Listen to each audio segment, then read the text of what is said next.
నమస్కారం, రేషియా టీవీ వార్తలకు స్వాగతం. నా పేరు కృష్ణకుమార్. వార్తల్లో ముందుగా హెడ్లైన్స్. రాజమహేంద్రవరాన్ని సుందర నగరంగా తీర్చిదిద్దుదాం. రివర్ ఫ్రంట్కు ఘనంగా శంకుస్థాపన కార్యక్రమం. గౌతమి సూపర్ బజార్ స్థలం వద్ద మార్గాన్ని ధర్నా, ఆరోపణలు నిరూపించాలంటూ ఆగిరెడ్డికి సవాల్. సరస్వతి నది పుష్కర క్షేత్రదర్శిని పుస్తకావిష్కరణ, చల్లా సత్యవాణి సేవలు స్ఫూర్తిదాయకమని వక్తల కితాబు. మే 20న జాతీయ సమ్మెను జయప్రదం చేయాలి. కార్మిక ఉద్యోగ సదస్సులో వక్తల పిలుపు.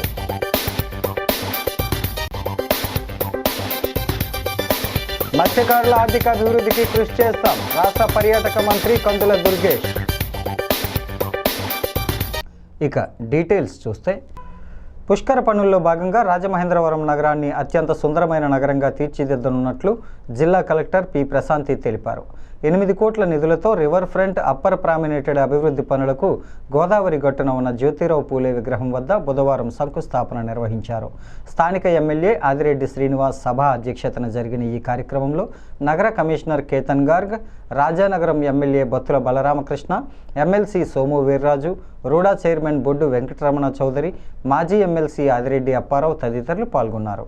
తొలుత శిలాఫలకాన్ని ఆవిష్కరించారు. అనంతరం గ్యాలరీలో నమూనా ఫోటోలను తిలకించారు. ప్రశాంతి మాట్లాడుతూ, గోదావరి నదీ తీరంలో ఉన్న రాజమహేంద్రవరం నగరాన్ని ఆహ్లాదకరంగా మార్చేందుకు పక్కా ప్రణాళికతో ముందుకు వెళ్తున్నట్లు వెల్లడించారు.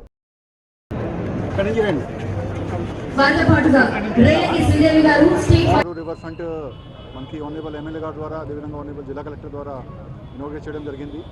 పుష్కరంకి ఇంకా చాలా వర్క్స్ ఉంటాయి. మేము మా టీంతో రెడీగా ఉన్నాము. ఎమ్మెల్యే గారు కూడా పైన ఉన్న మినిస్టర్ గారితో, సీఎం గారితో కూడా మాట్లాడుతున్నారు. సో ఈ ఫస్ట్ ప్రాజెక్ట్ మాకు శాంక్షన్ అయింది. చాలా చక్కగా ఈ ప్రాజెక్ట్ మనకి ఎగ్జిక్యూట్ చేయడం జరుగుతుంది. డిజైన్స్ ప్రకారంగా వెళ్తాము. ఒక మంచి అభివృద్ధి ప్రాజెక్ట్ ఈ నగరంకి ఇవ్వడం జరుగుతుంది. ఇది కాకుండా కూడా ఎన్ఆర్సీపీ ప్రాజెక్ట్ మాకు నడుస్తుంది, ఒక దాదాపు 100 కోటికి. అది కూడా మాకు పుష్కరంకి ఒక major work. Street lighting work కూడా మేము చేస్తున్నాము. అదేవిధంగా రోడ్ వైండింగ్ వర్క్స్ కూడా మేము చేస్తూ ఉంటాము. ఎయిర్పోర్ట్కి కూడా మీరు చూస్తూ ఉంటారు. సెంట్రల్ గవర్నమెంట్ నుంచి మన సెకండ్ టర్మినల్ కూడా ఆల్మోస్ట్ ఫినిషింగ్ స్టేజ్ వచ్చింది. సో అన్ని వర్క్స్తో కూడా మేము కూడా నెక్స్ట్ 2 ఇయర్స్కి పుష్కరంగా సిద్ధంగా ఉన్నాము. అదే కాకుండా ఎక్కడైనా డ్రింకింగ్ వాటర్ సమస్య కానీ, ఎక్కడైనా శానిటేషన్ సమస్య కానీ, స్ట్రీట్ లైటింగ్ సమస్య కానీ లేకుండా మేము అందరి వార్డ్స్తో కూడా, అన్ని సచివాలయం సేలియారు కూడా అది కూడా మేము టీమ్స్ వేసుకున్నాము. అది కూడా ప్రాపర్గా రకరకాల సదుపాయాలు తీసుకొని అది కూడా రెక్టిఫై చేయడం జరుగుతుంది. ఈ రోజున రివర్ ఫ్రంట్ని ప్రారంభించడంతో పాటు నగరంలో అభివృద్ధి అంటే ఒక పార్కో 2 వీధిలో కాదు. అభివృద్ధిని అన్ని ప్రాంతాలకి పరిచయం చేయాలి. అన్ని ప్రాంతాల్లో చేయాల్సిన అవసరం ఉంది. ఆ ఆలోచనతో ఈరోజు కూటమి శాసనసభ్యుడిగా నాతో పాటు తోటి ప్రజాప్రతినిధులు అందరూ కూడా రాజమహేంద్రవరం పరిసర ప్రాంతాలన్నీ కూడా అభివృద్ధి చేసుకుంటూ ప్రజల ఆకాంక్షకు అనుగుణంగా వారందరూ కూడా కోరుకున్నారు. గోదావరి నడిబొడ్డున మంచి రివర్ ఫ్రంట్ ఉండాలి. సాయంత్రం అయితే ప్రతి ఒక్కరూ కూడా వచ్చి వీక్షించాలి గోదావరి యొక్క అందాన్ని, ఆ చల్లని గాలిని వీక్షించాలి, కూర్చోవాలని ఏదైతే వారు తప్పించారో దాన్ని ఈరోజు నెరవేరుస్తూ ఉన్నాం. 6 నెలల్లో ఏదైతే రివర్ ఫ్రంట్లో అప్పర్ ప్రామినేట్ 8 కోట్లతో చేస్తూ ఉన్నాం. వర్షాలు తగ్గిన తర్వాత లోవర్ ప్రామినేట్ ఏదైతే 14 కోట్లు ఉందో ఆ పనిని కూడా త్వరగతిని పూర్తి చేసి పుష్కరానికి ఏదైతే 2027 పుష్కరాలు ఉన్నాయో ఆ లోపే అప్పర్ ప్రామినేట్, లోవర్ ప్రామినేట్ 22 కోట్ల పనులు పూర్తి చేసుకొని పుష్కరానికి వచ్చే ప్రజానికం అందరూ కూడా ఈ రివర్ ఫ్రంట్ని ఏదైతే ఎంజాయ్ చేసే విధంగా కార్యక్రమం తీసుకుంటా ఉన్నాం. పుష్కరాన్ని స్ఫూర్తిగా తీసుకొని ఆల్రెడీ వాసు గారు, మున్సిపల్ కమిషనర్ గారు ఒక ప్లానింగ్తో ఈ నగరాన్ని డీసెంట్రలైజేషన్ డెవలప్మెంట్ చేయాలి అని ఒక యోజనాబద్ధంగా వెళ్తున్నారు. గత ప్రభుత్వంలో ఎంపీగా ఉన్న నాపై గౌతమి సూపర్ బజార్ స్థలం కోసం అవినీతి ఆరోపణలు చేసిన ప్రస్తుత ఎమ్మెల్యే ఆదిరెడ్డి వాసు ఇప్పుడు వాటిని నిరూపించి వాస్తవాలేమిటో తేల్చాలంటూ మాజీ ఎంపీ వైఎస్ఆర్ కాంగ్రెస్ పార్టీ రాష్ట్ర అధికార ప్రతినిధి మార్గాని భరత్రామ్ సవాల్ చేశారు. 5 కోట్ల రూపాయలు నాకు ముడుపులు ఇచ్చినట్లుగా అప్పట్లో విమర్శించి ప్రస్తుతం ఎమ్మెల్యేగా ఉండి కూడా ఎందుకు నిర్మాణం ఆపడం లేదని ఆయన ప్రశ్నించారు. స్థానిక ప్రభుత్వ పశువుల ఆసుపత్రి ఎదురుగా గల గౌతమి సూపర్ బజార్కి సంబంధించిన స్థలంలో నిర్మిస్తున్న బిల్డింగ్ వద్ద బుధవారం వైకాపా శ్రేణులతో కలిసి భరత్ ఆందోళన నిర్వహించారు. అక్రమ కట్టడం ఆపాలి, అవినీతితో అక్రమంగా నిర్మిస్తున్న భవనాన్ని ఆపాలి, అవినీతి ఎమ్మెల్యే డౌన్ డౌన్ అంటూ నినదించారు. చేసేవన్నీ స్కాములు, గౌతమి సూపర్ బజార్ భూమిపై చేసిన ఆరోపణలను నిరూపిస్తారా, ఎమ్మెల్యే రాజీనామా చేస్తారా అనే నినాదాలతో ప్లకార్డులను ప్రదర్శించారు. 5 కోట్ల అవినీతి సూపర్ బజార్ వెంటనే అవినీతి వెంటనే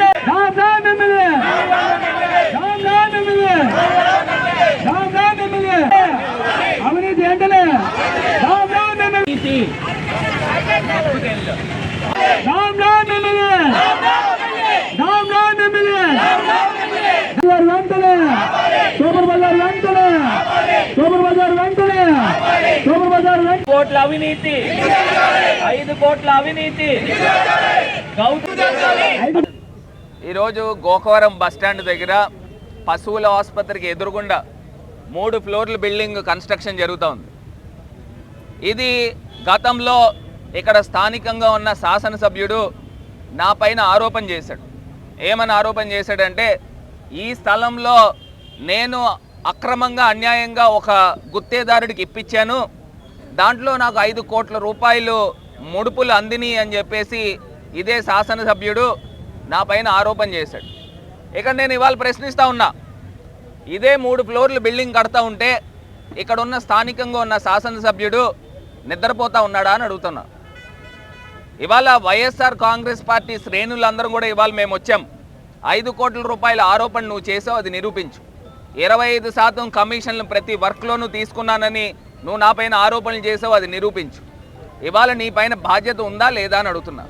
అంటే ఎలక్షన్లో అన్యాయంగా అక్రమంగా నువ్వు పాంప్లెట్లు జల్లించేసి ప్రజల్ని తప్పుదారి పట్టించి అన్యాయంగా గెలిచిన గెలుపు కూడా ఒక గెలిపేనా అని అడుగుతా ఉన్నా. లక్షలాది పాంప్లెట్లు నువ్వు ఊరంతా కూడా జల్లావు. 5 కోట్ల అవినీతి జరిగింది, 25% కమిషన్ తీసుకున్నానని చెప్పేసి నువ్వు ప్రజలు నిజంగా అనుకుని ఉంటుంటారు కొంతమంది. ఏమన్నానంటే, నిజంగా ఇంత డబ్బు ఖర్చు పెట్టి ఎంపీ అయ్యాడు కదా, ఇతను కూడా ఎంతో కొంత కమిషన్లు తీసుకున్నాడేమో అని కొంతమంది అనుకోవచ్చు. ఇవాళ చెప్తున్నా, రాజకీయాల్లో ఒక కొత్త వరవడి తీసుకురావడానికి ఇవాళ మేము రాజకీయాల్లోకి వచ్చాం. కోట్ల రూపాయల ఆస్తులు అమ్ముకున్నాం, కానీ నీకులాగా నీ తండ్రిలాగా అక్రమంగా అన్యాయంగా సంపాదించిన సందర్భాలు లేవు. నువ్వు ఈ పదవిని అడ్డుపెట్టుకుని ఊర్లో ఉన్న వ్యాపారస్తులందరినీ కూడా పట్టి పీడించి చీట్లుగా కట్టించుకునే కార్యక్రమం చేస్తున్నాం.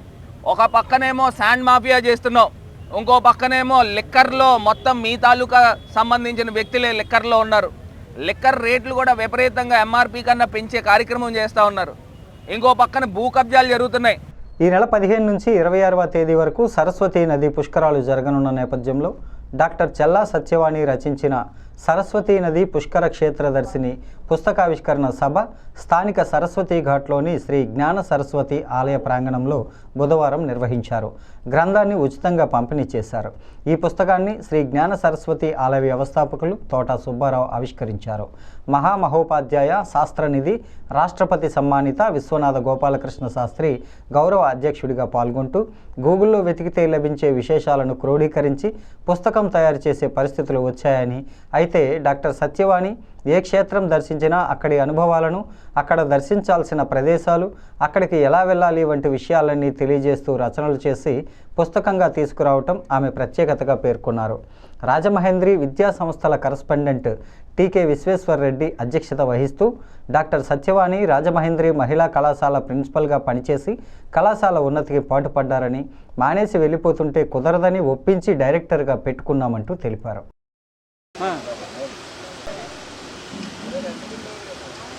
డాక్టర్ మేజర్ చెల్లా సత్యవాణి గారు రాసినటువంటి సరస్వతి పుష్కర క్షేత్ర దర్శిని పుస్తకాన్ని వేళ రాజమండ్రిలోని మన సరస్వతి ఘాట్ సరస్వతీదేవి యొక్క సమక్షంలో ఆవిష్కరించడం అనేది చాలా గొప్ప విషయం. విశ్వనాథ గోపాలకృష్ణ గారు పుస్తకంలో ఉన్న విషయాలన్నీ కూడా చాలా కూలంకషంగా దాన్ని విశ్లేషించడం జరిగింది. మరి మేజర్ చెల్లా సత్యవాణి గారు 40 పుస్తకాలు రాశారు. ఆవిడ 25 సంవత్సరాల క్రితం రాజలక్ష్మి కాలేజీలో లెక్చరర్గా చేస్తూ రిటైర్ అయిన తర్వాత రాజమహేంద్రి కాలేజీకి ప్రిన్సిపల్గా వచ్చారు. వచ్చిన తర్వాత ఈ పుస్తకాలు రాయటం స్టార్ట్ చేసి ఇవాళకి 40 పుస్తకాలు రాయటం జరిగింది. అన్నీ కూడా క్షేత్ర దర్శిని, అన్ని క్షేత్రాలు కూడా ఏ రకంగా ఎక్కడ ఎలా దర్శించాలి ఏంటి అన్నది సామాన్యుడికి కూడా విపులంగా అర్థమయ్యేలాగా పుస్తకాలన్నీ కూడా రాయటం జరిగింది. ఎవరైనా యాత్రలకు వెళ్ళినప్పుడు ఆ యాత్ర స్థలానికి సంబంధించిన పుస్తకం పట్టుకెళ్తే ఇంకెవరిని కూడా ఎక్కడ ఏంటి అని అడిగే అవసరం లేకుండా ఉండేలాగా ఆవిడ పుస్తకం రాశారు. మరి అలాగే అన్ని పుస్తకాల్లోనూ కూడా ఈవేళ మనం దుర్గేష్ గారు పర్యాటక శాఖ మంత్రి కాబట్టి ఆయనతో చెప్పి ప్రతి పర్యాటక శాఖ ఆఫీసుల్లోనూ కూడా ఈ పుస్తకాలన్నీ కూడా అక్కడ ఉంచి అందరికీ కూడా అనుకూలంగా ఉండేలాగా ఈ పుస్తకాలన్నీ కూడా ఏర్పాటు చేయడం జరుగుతుందని కూడా ఈ సందర్భంగా తెలియజేస్తున్నాం. శ్రీ మాత్రే నమః. ఈరోజు సరస్వతి పుస్తక ఆవిష్కరణ జరగడం నాకు చాలా ఆనందకరం. ఎందుకంటే సరస్వతి అమ్మ ముందు ఈ ఆవిష్కారం చేయడం చాలా ఆనందం ఉంది. ఎందుకంటే ఈ ఆలయం కూడా సరస్వతి ఆలయం రాను రోజుల్లో మహాక్షేత్రవాళ్ళని ఆశిస్తూ ఈ ఆలయం నిర్మాణం జరుగుతుంది. ఈ ఆలయం యొక్క విశేషం ఏమిటంటే ఈ ఆలయంలో 108 మంది దేవతామూర్తులు అందరూ స్త్రీలే. సరస్వతి, లక్ష్మి, పార్వతి అనే మన అక్షరం మాలిక అంటే 56 అక్షరాలు, 56 అధిష్టాన దేవత యొక్క రూపాల యొక్క వర్ణం బట్టి తీయించడం జరిగింది. అలాగే సప్తమాతృలు, పంచకన్యలు, నవదుర్గల, ద్వాదశ సరస్వతులు కూడా అనేక మంది దేవతామూర్తులు. అంటే ఈ రానున్న తరాల వాళ్ళకి మన సంస్కృతి సాంప్రదాయం తెలియాలంటే మనంతా మనం ప్రయత్నం చేయాలి. నా వంతు ప్రయత్నంగా నేను ఈ ఆలయం నిర్మాణం చేస్తూ అనేక మంది రాగలతో ఈ నిర్మాణం చేస్తూ ఓం శ్రీ మాత్రే నమః. మే 20న అఖిలపక్ష కార్మిక సంఘాల ఆధ్వర్యంలో అఖిల భారత సమ్మెకు పిలుపునిచ్చిన నేపథ్యంలో దాన్ని జయప్రదం కోసం తూర్పుగోదావరి జిల్లా Rajamahendravaram Y junction Anam Rotary hall నందు సదస్సు జరిగింది. సమ్మెను జయప్రదం చేసేందుకు అందరూ కలిసికట్టుగా కృషి చేయాలని కోరారు. అఖిలపక్ష కార్మిక ఉద్యోగ సంఘాల ఆధ్వర్యంలో జరిగిన ఈ సదస్సులో సిఐటియు జిల్లా ఉపాధ్యక్షులు టి అరుణ్, ఏఐటియుసి జిల్లా ఉపాధ్యక్షుడు టి మధు, ఐఎఫ్టియు జిల్లా కార్యదర్శి జె వెంకటేశ్వరరావు, ఏఐఎఫ్టియు జిల్లా నాయకుడు జోజీ, ఐఎఫ్టియు నాయకులు ఎస్ కిరణ్లు మాట్లాడారు. మోడీ ప్రభుత్వం తీసుకొచ్చిన లేబర్ కోడ్లు అమలైతే కార్మికులకు ఉద్యోగ భద్రత ఉండదన్నారు. దేశవ్యాప్తంగా మోడీ సర్కార్ అనుసరిస్తున్న కార్మిక ప్రజా వ్యతిరేక విధానాలకు నిరసనగా కార్మికులకు నష్టం చేసే 4 లేబర్ కోడ్లు రద్దు అయ్యే వరకు పోరాటం చేయాల్సిందేనని అన్నారు. ఆ మార్పుల ద్వారా ఇవాళ యజమానులు కేసు పెడితే యజమానులు ఏది చెప్తే అదే సాక్ష్యంగా పరిగణలో తీసుకుని కార్మిక నాయకులు జైలు పంపే పరిస్థితి ఉన్నది కాదు. అంటే ఎక్కడికి పోతామో దేశం ఆలోచించండి. బ్రిటిష్ కాలం కంటే ముందు కార్మిక సంఘాల చట్టం, ట్రేడ్ యూనియన్ యాక్ట్ 1920 వచ్చిన ట్రేడ్ యూనియన్ యాక్ట్ కంటే పూర్వకాలానికి ఒక సంఘం పెట్టుకునే హక్కు కూడా లేని కాలానికి ఇవాళ దేశంలో కార్మిక వర్గాన్ని తీసుకెళ్లాలని మోడీ ప్రభుత్వం ప్రయత్నం చేస్తాం. లేబర్ కోడ్లు అమలైతే సంఘం పెట్టుకునే హక్కు ఉండదు, సమ్మె చేసే హక్కు ఉండదు. ఇప్పుడు సమ్మె నోటీసులు ఇచ్చాం, 14 రోజుల ముందు సమ్మె నోటీస్ ఇచ్చాం అసెంబ్లీ సభలోని. కొత్త లేబర్ కోడ్లో ఏం చేశారంటే దాన్ని సమ్మె నోటీసు 60 రోజుల ముందు ఇవ్వాలి. 60 రోజుల ముందు ఇచ్చిన తర్వాత సమ్మె నోటీస్ అవగానే లేబర్ డిపార్ట్మెంట్ కన్సిలేషన్ పిలుస్తాడు. కన్సిలేషన్ లో ఉండగా సమ్మె చేయడానికి చట్టం విరుద్ధం. కాబట్టి ఏ పరిశ్రమలోని కార్మిక నేను మొన్నే చెప్పాను, ఒక పంచాయతీ మా రాజమండ్రి ఆయిల్ కూరగాయలు అప్రా సెక్షన్కి వచ్చి ఒక హమాలి మోసి 50 కేజీలు ఉల్లిపాయలు పడతా, నువ్వు ఎన్ని గంటలు మోస్తావో చెప్పు. నువ్వు ఎన్ని గంటలు మోస్తే 6 గంటలు మేము ఉంటాం. ఒక గంట కూడా పోయింది. దుర్గమ్మక్క మనలాంటి కాలంలో ఎత్తి రమణ కాలంలో ఎత్తి దానికి బ్రష్ కొట్టి మంచి ఎండలో కమిషనర్ వచ్చి ఇంకా పనిమంటే సొంతం 8 గంటలు చేస్తారు.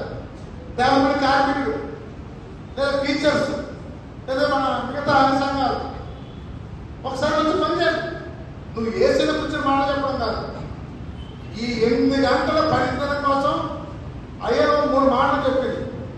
ఒకటి 8 గంటలు పని చేయాలి, 8 గంటలు విశ్రాంతి తీసుకోవాలి.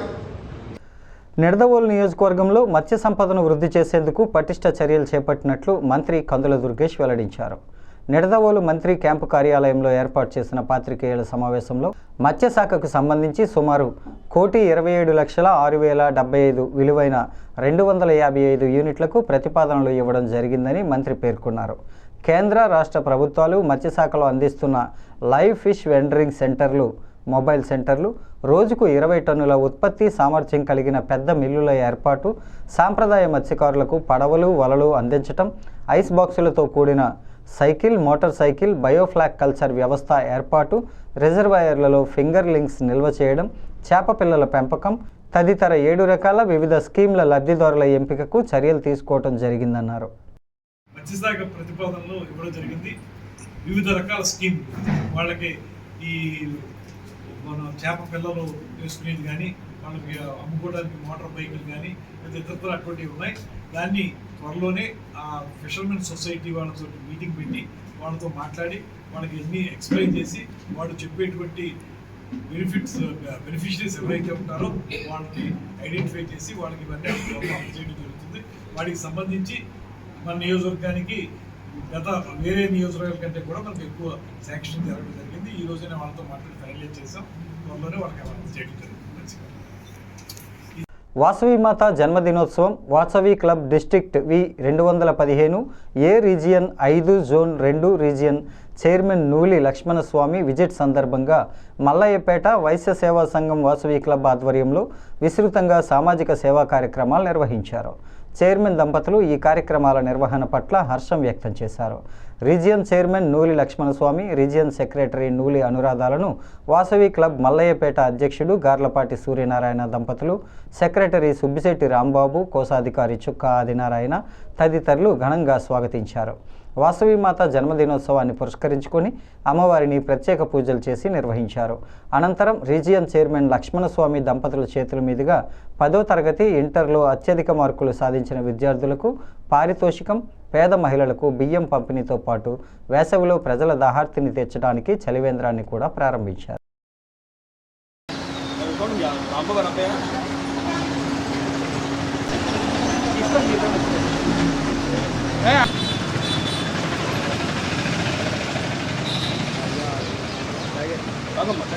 Vasavi club international V215 district V215Aలో 5 రీజియన్ అండి నాది.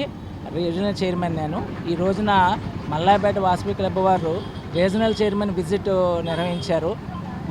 మొట్టమొదటిగా అమ్మవారి ఇవాళ వాసవి మాత అమ్మవారి పుట్టినరోజు, దాని సందర్భంగా పూజ చేయించి నైవేద్యం పెట్టించి అట్లాగే మజ్జిగ వితరణ చేయించారండి. అలాగే ఒక 5-10 కేజీల బ్యాగులు 5గురికి, 15 కేజీల బ్యాగులు 5గురికి, 5 కేజీల బ్యాగులు ఒక 5గురికి, అలాగే ఇంటర్మీడియట్ 10th క్లాస్లో అబౌవ్ 450 పైన, ఇంటర్మీడియట్లో 850 పైన వచ్చిన మార్కులు వచ్చిన పిల్లలకి 500 చొప్పున 4గురికి ఇప్పించారండి. ప్లస్ ఈ మల్లయ్యపేట క్లబ్ ఇదే కాదండి, ఇది నా 5వ రీజనల్ విజిట్. ఇది ఈ క్లబ్ తోటి 5వది అయ్యింది నాకు.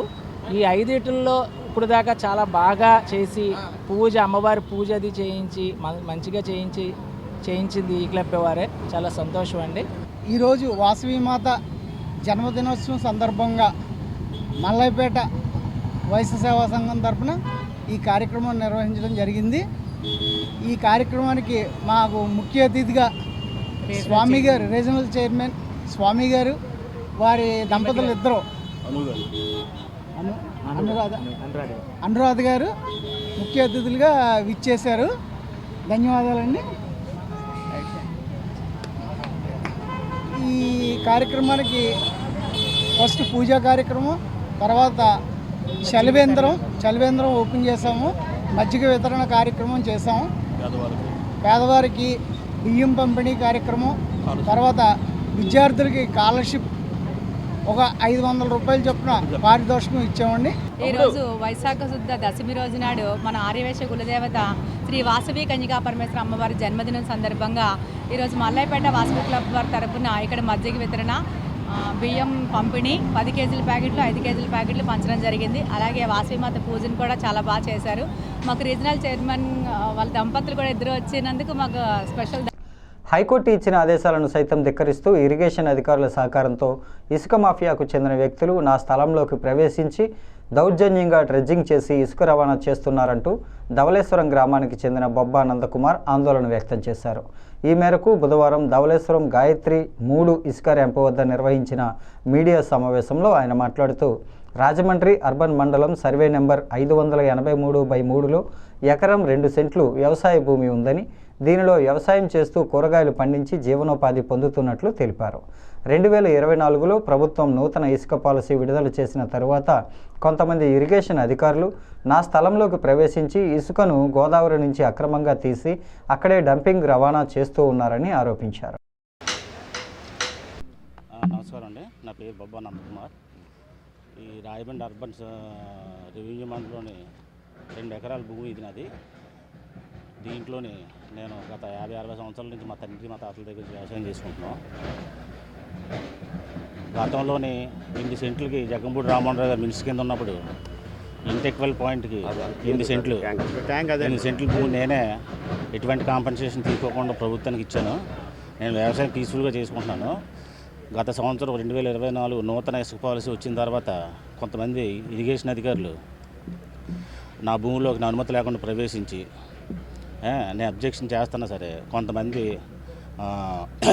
ఇసుక మాఫియా సభ్యులతో కుమ్మక్కై నేను అబ్జెక్షన్ చేస్తున్నా సరే వాళ్ళని తీసుకొచ్చి ఇక్కడ పెట్టి ఎటువంటి అనుమతులు లేకుండా పర్మిషన్ ఇచ్చారు.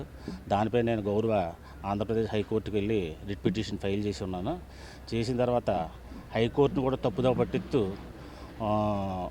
ఈ 583/3లోని మేము గతంలో ఇచ్చాము. పర్మిషన్ పిటిషనర్ అబ్జెక్షన్ చేసిన తర్వాత మళ్ళీ రీలొకేట్ చేసేసి వేరే చోట ఇచ్చాం, అక్కడ ఏం కార్యకలాపాలు జరగట్లేదని అఫిడవిట్ వేశారు. జీపీ గారు గవర్నమెంట్ రికార్డ్ చేయించి అడ్మిట్ అయ్యారు దాంట్లోనే. దాని మీద ఇక్కడ ఏం చేయకూడదని గౌరవ హైకోర్టు గారు ఆర్డర్స్ ఇచ్చారు. దాని మీద మళ్ళీ రిప్రజెంటేషన్ ఇచ్చిన తర్వాత కూడా స్టిల్ నౌ పర్మిషన్లు ఏమీ లేకుండా ఇల్లీగల్ మైనింగ్ రాత్రులు పగలు శాండ్ మాఫియాతో కుమ్మక్కైపోయి అధికారులు. నేను వెళ్ళి అడుగుతుంటే పెద్దవారు ఉన్నారు, దీని మీద మేమేం చేయలేమన్నారు. ఏ రకంగా పెద్దవారు అనేది నాకు తెలియదు. వయసు రీత్యా పెద్దవారా, అధికారికంగా పెద్దవారా, లేకపోతే ఏ రకంగా పెద్దవారు అనేది ఎవరు చెప్పట్లేదు. మాకు తెలియదు, మాకు సంబంధం లేదు అంటున్నారు. ఇక్కడ మట్టుకు రాత్రులు పగలు ఇసుక మాఫియా ఫుల్ డ్రెడ్జింగ్ అండి. ఇదంతా కూడా ఫుల్ డ్రెడ్జింగ్. అబ్జెక్షన్ చేస్తుంటే దౌర్జన్యం చేయడానికి సిద్ధపడుతున్నారండి. అది పరిస్థితి. దీని ద్వారా కలెక్టర్ గారికి పెట్టాం. జాయింట్ కలెక్టర్ గారు ఏమో మీ ల్యాండ్ అయితే మేమేం పర్మిషన్ ఇవ్వలేదు, మీరు వెళ్ళి ఆఫ్ చేసుకోండి అని జాయింట్ కలెక్టర్ గారు మాతో చెప్పి ఉన్నారు. కాబట్టి మేము ఇప్పుడు ఆఫ్ చేసుకోవడానికి మేము వచ్చామండి. అది మీ సహకారం కోరితే మీకు మా ల్యాండ్ నేను దీంట్లోనే ఎటువంటి మైనింగ్ జరగకూడదని కోరుకుంటున్నాను. మీ ద్వారా అధికారులు కానీ విన్నవించుకుంటున్నానండి. అది ఎందుకు వాళ్ళకి బోట్స్మెన్ సొసైటీ వాళ్ళకి పని కల్పిస్తుంది. స్థానిక మోరంపూడి సెంటర్లో ఉన్న ఎల్ఐసి బిల్డింగ్ ఎదురుగా జెమినీ గ్రౌండ్స్లో నూతనంగా ఏర్పాటు చేసిన బాబా ట్రేడ్ ఫెయిర్ ఎగ్జిబిషన్ను రాష్ట్ర పర్యాటక సాంస్కృతిక సినిమాటోగ్రఫీ శాఖ మంత్రి కందుల దుర్గేష్ రిబ్బన్ కత్తిరించి ప్రారంభించారు. ఈ సందర్భంగా జ్యోతి ప్రజ్వలన చేసి ఆయన మాట్లాడుతూ ప్రతి సంవత్సరంలాగా ఈ ఏడాది కూడా రంది సుధాకర్, సూర్రెడ్డి శివకుమార్ ఆధ్వర్యంలో ప్రారంభించినట్లు తెలిపారు. వేసవికాలంలో ఆహ్లాదకరమైన ప్రాంతాలకు వెళ్లి ఉల్లాసంగా గడపాలని ప్రజలు భావిస్తారని అన్నారు. ఉభయ గోదావరి జిల్లాలకు కళలకు కానాచి రాజమహేంద్రవరంలో మే నెల నుంచి జూన్ 15వ తేదీ వరకు ఈ ఎగ్జిబిషన్ నిర్వహిస్తారని అన్నారు. ఎగ్జిబిషన్ను విద్యార్థులు, తల్లిదండ్రులతో పాటు పర్యాటకులు సందర్శించి విజయవంతం చేయాలంటూ సూచించారు. వేసవికాలంలో సాయంత్రం అయ్యేటప్పటికీ కాస్తంత ఆహ్లాదకరంగా ఉండేటువంటి ప్రాంతాలకు వెళ్ళాలని, తద్వారా మనసుని ఉల్లాసపరుచుకోవాలనేటువంటి ఆలోచనతో పురప్రజలందరూ కూడా చాలా ఎదురు చూస్తూ ఉంటారు. కేవలం రాజమండ్రి వరకు మాత్రమే కాకుండా ఉభయ గోదావరి జిల్లాల్లో ఒక అద్భుతమైనటువంటి కళలకు కాణాచి అయినటువంటి రాజమహేంద్రవరంలో జరిగేటువంటి ఈ రకమైనటువంటి వినోద కార్యక్రమాల్లో పాలు పంచుకోవడం, తద్వారా వ్యాపారాభివృద్ధి కూడా జరగడం అనేటువంటి అంశాలు దృష్టిలో పెట్టుకుని ఈ ట్రేడ్ ఫెయిర్ని మళ్ళీ ఈ సంవత్సరం ప్రారంభించినందుకు ప్రత్యేకమైనటువంటి అభినందనలు తెలియజేస్తున్నాను. జూన్ 15వ తారీఖు వరకు జరిగేటువంటి ట్రేడ్ ఫెయిర్ వచ్చేవారు అందరినీ కూడా ఆహ్లాదపరుస్తుందని, తద్వారా ఒక పక్కన ఆహ్లాదం, మరో పక్కన వ్యాపారాభివృద్ధి, ఈ రెండూ కలిసి సమ్మిళితమై రాజమహేంద్రవరానికి మంచి పేరు తెచ్చిపెట్టాలని, ఏదైతే వారు ప్రతి సంవత్సరం కూడా క్రమం తప్పకుండా నిర్వహిస్తున్నారో అందుకు కూడా వారిని అభినందిస్తూ వినోదాన్ని, ఉత్సాహాన్ని నింపడానికి ప్రతి సంవత్సరం బాబా ట్రేడ్ ఫెయిర్ వారు రాజమండ్రిలో ఈ ఎగ్జిబిషన్ నిర్వహిస్తూ ఉన్నారు. చాలా సంతోషం. ఎందుకంటే ప్రతి ఒక్కరికి రాజమండ్రి వాసులకి చిన్నతనం నుంచి కూడా ఎగ్జిబిషన్ అనేది ఒక ప్రత్యేకమైన బంధం ఉంది. మన చిన్నతనంలో మనం తల్లిదండ్రులతో వేసవికాలంలో ముఖ్యంగా మనందరం కూడా ఎగ్జిబిషన్కి వెళ్ళి కొంత రిక్రియేషన్, ఎంటర్టైన్మెంట్ని మనందరం కూడా చిన్నప్పటి నుంచి అందరూ ఎంజాయ్ చేస్తూ ఉన్నాం. అదేవిధంగా ఈ సంవత్సరం కూడా బాబా ట్రేడ్ ఫెయిర్ వారు రాజమండ్రిలో జెమినీ గ్రౌండ్స్లో ఈ ఎగ్జిబిషన్ని వాళ్ళు నిర్వహించడం ఇది బాగా సక్సెస్ అయ్యి బాబా ట్రేడ్ ఫేర్ వారికి మరింత ఆర్థికంగా అదేవిధంగా మంచి పేరు తీసుకురావాలని కోరుకుంటూ మంచి ప్రమాణాలతో వీరు ఇన్ని సంవత్సరాలు ఈ ఎగ్జిబిషన్ నిర్వహిస్తూ ఉన్నారు. సో రాజమండ్రి ప్రజలు అదేవిధంగా పిల్లలు తల్లిదండ్రులు కూడా ఈ అవకాశాన్ని ఈ సమ్మర్లో ఈ ఎగ్జిబిషన్ని కూడా మీరు అందరూ ఇచ్చేసి దాన్ని ఎంజాయ్ చేసి అదేవిధంగా ఆర్గనైజర్స్కి మంచి ఎంకరేజ్మెంట్ ఇవ్వాలని నేను కోరుకుంటున్నాను. నా పేరు సూరెడ్డి శివకుమార్, డాక్టర్ సూరెడ్డి శివకుమార్ అండి. ఈ బాబా ఫేర్ ఎగ్జిబిషన్ అనేది బాబా ట్రేడ్ ఫేర్ ఏదైతే ఎగ్జిబిషన్ ఉందో ఎగ్జిబిషను ఈరోజే ఓపెన్ చేసామండి. ఇది జూన్ 15వ తారీఖు వరకు కంటిన్యూ అవుద్ది. జూన్ ఎండ్ వరకు అయితే పర్మిషన్ ఉంది. జూన్ 15వ తారీఖు వరకు స్కూల్స్ ఓపెన్ చేసి ఉంటారు. కానీ పిల్లలకి ఆహ్లాదకరమైన వాతావరణం గురించి స్వాతంత్ర సమరయోధుడు మన్యం పులి బ్రిటిష్ వారి గుండెలు గడగడలాడించిన తెలుగు విప్లవ వీరుడు అల్లూరి సీతారామరాజు పోరాట స్ఫూర్తితో మోడీ వ్యతిరేక విధానాలపై మరో స్వతంత్ర పోరాటం చేయవలసిన సమయం ఆసన్నమైందంటూ సిపిఐ జిల్లా కార్యదర్శి తాటిపాక మధు పిలుపునిచ్చారు. స్థానిక గణేష్ చౌక్ వద్ద అల్లూరి సీతారామరాజు 100వ జయంతి సందర్భంగా ఆయనకు సిపిఐ జిల్లా కార్యదర్శి తాటిపాక మధు, జిల్లా సహాయ కార్యదర్శి జట్లు లేబర్ యూనియన్ అధ్యక్షుడు కూండ్రాపు రాంబాబు పూలమాలలు వేసి ఘనంగా నివాళులర్పించారు. ఈ కార్యక్రమాన్ని ఉద్దేశించి తాటిపాక మధు మాట్లాడుతూ చిరుప్రాయంలోనే ఈ దేశ స్వాతంత్రం కోసం సాయుధ పోరాటం చేసి అమరుడైన గొప్ప విప్లవ వీరుడు అల్లూరి అని కొనియాడారు. బ్రిటిష్ తెల్లదొరలు ఈ దేశం నుంచి తరలిపోవాలని, మా పాలన మేమే చేసుకుంటామని చెప్పిన సీతారామరాజు మాటలు ఇప్పటికీ నెరవేరలేదని అన్నారు.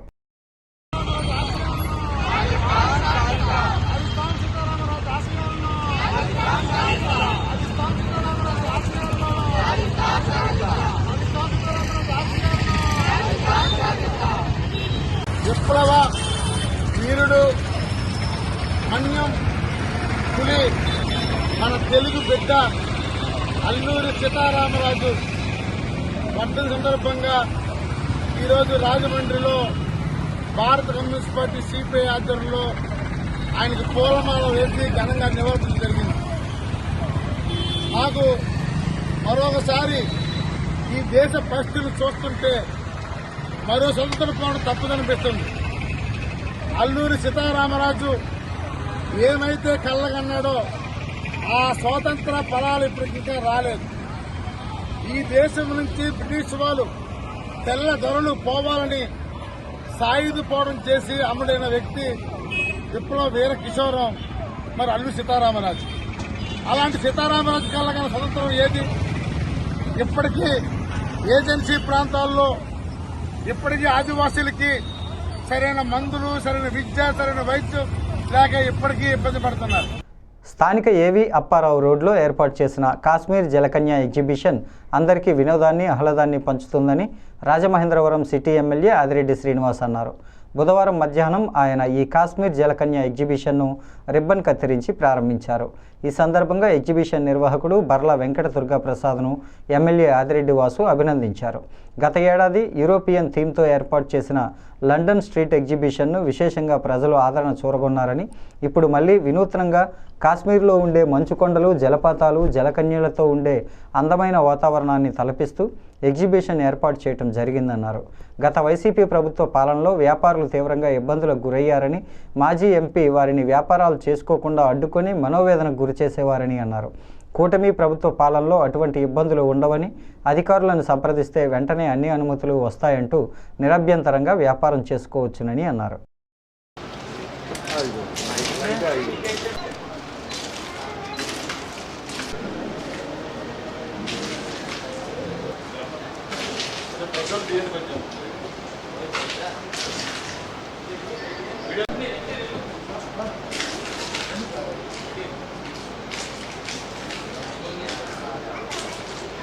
కాశ్మీరీ నగరాన్ని,